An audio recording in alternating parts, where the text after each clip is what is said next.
part of my role at the Abraham Lincoln Presidential Library and Museum is to be the Director of Community Engagement. And what a better way to engage with all of Springfield than by being at Levitt AMP, because every Thursday night for 10 weeks in the summertime, you bring together people from all walks of life, a very diverse crowd for a very diverse group of entertainers featured every week. I mean, there's everybody from, hootenanny bluegrass to more R&B and soul to alternative to rock to maybe even a show tuner here or two thrown in for the mix. But so it's a cross section of Springfield, and part of our mission at the Abraham Lincoln Presidential Library and Museum, our mission statement is to share the diversity of Illinois history as well as the life and legacy of Abraham Lincoln. So when you're talking about what we want to accomplish as a museum, as an institution, it fits very well into what Levitt AMP is all about, of being able to bring people from all walks of life together, all shapes, sizes, colors, identities, to be able to come together and be entertained and enjoy great food and music and other entertainment that's going on at the Levitt AMP Festival. And at the same time, learn about the Abraham Lincoln Presidential Library and Museum by visiting our community tent and hopefully coming down to the museum again, because we want to be able to share that life and legacy of Abraham Lincoln, someone who I think would welcome the idea of people of all stripes coming together for a common cause. Because I think there's something called the Gettysburg Address that maybe talks about that just a little bit. I think it's more important now than ever, which is bonkers, because that's something that was supposed to have happened so long ago, to accept everybody and be a part of everybody's thing and enjoy everyone equally. And we had a guest yes, we had a guest speaker here this summer at the Abraham Lincoln Presidential Library and Museum, a history professor from the University of Texas in Austin by the name of Dr. Jeremy Surrey. He wrote a book recently called Civil War, American Civil War, Then and Now. He's done extensive research on all the various characters who played a role on the North and South during and after the Civil War, including the time of Reconstruction in America.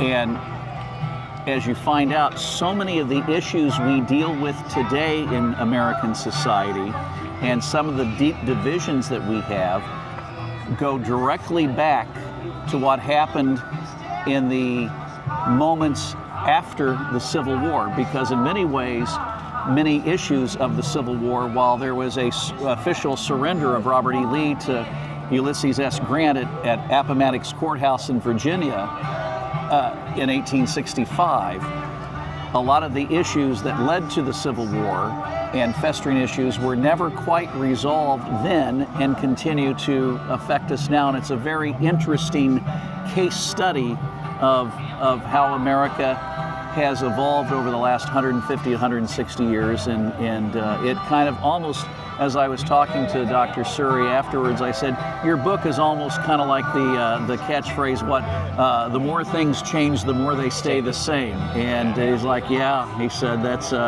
very true.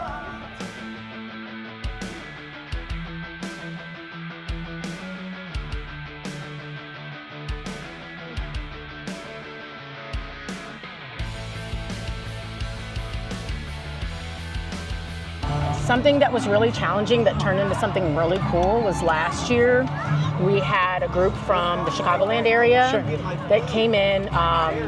So, Sonia Massey was murdered last year. Yes. And then a few weeks later. Let's pause and take a moment of silence, because that's just wild. Okay, all right. And we do that at the beginning of every show, by the way. I know, and that's why, forgive me, I didn't mean to step on your toes. No, but, not at all. Anything of that scale is terrifying, and we live in a world where everything is just cut, and sometimes you gotta pump the brakes. Yeah. And I feel that this is what that is pumping the brakes, and that's why I'm out here to talk to you and ask you so many questions. But so back to the the challenging that turned into rewarding. So that in and of itself was its own thing, because we're essentially throwing a party out here every week, right? So a couple weeks after her murder, maybe not even a couple weeks, a week, they were releasing the live footage, and we the city was like, oh my gosh, what's gonna happen? We were braced for things. Was there a curfew? And we were like, do we have this? Do we do this?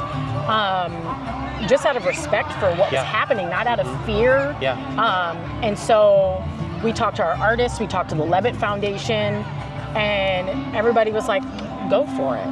Do it. And our artist was super sensitive to it. They were so excited to know, not excited, but they were happy to know what was happening in the community. And they just happened to be this beautiful, peace and love type of group.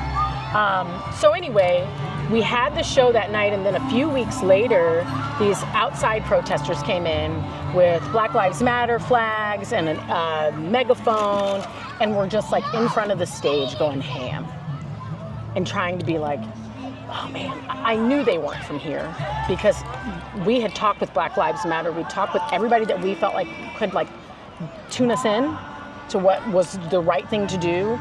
And it ends up they're from outside of Springfield. Sunshine, who is the co-founder and the face you see for Black Lives Matter, came down, and I could not get them to stop firing this air horn off and doing all this stuff. And she taught me a valuable lesson. Listen. I was trying to talk, tell them this is what we're doing, this is what we're doing, this is what, and she just said, hey guys, can we walk over here, and I want to hear what's going on. And she sat there and she listened to them. And we were able to acknowledge them. We were able to take more time to honor Sonia during that. And it was just one of those I never try to escalate. But when you're already in this super high energy situation and high emotion, learning that okay, let's step back and listen. And our community got to see that happen. Because those guys, they were all over the lawn, making the noise, waving the flag, and they got to see that situation change to the point that I saw there was a man and woman and a little kid came back and just enjoyed the show afterwards. That's incredible. It was amazing. That's the space. Oh my God, and that's why every time there's a chance to have it there, it seems to me that the whole day could be a wash and you can come into a safe place. And I even had that today. I was talking to you earlier off camera of all these things went awry, and I've always been the run towards the fire type of person, and we wouldn't be having this conversation had I not, and I want to be able to share this with other people, because this is going on for the rest of the summer. Yeah. This is incredible. This is week 3, so we got 7 more.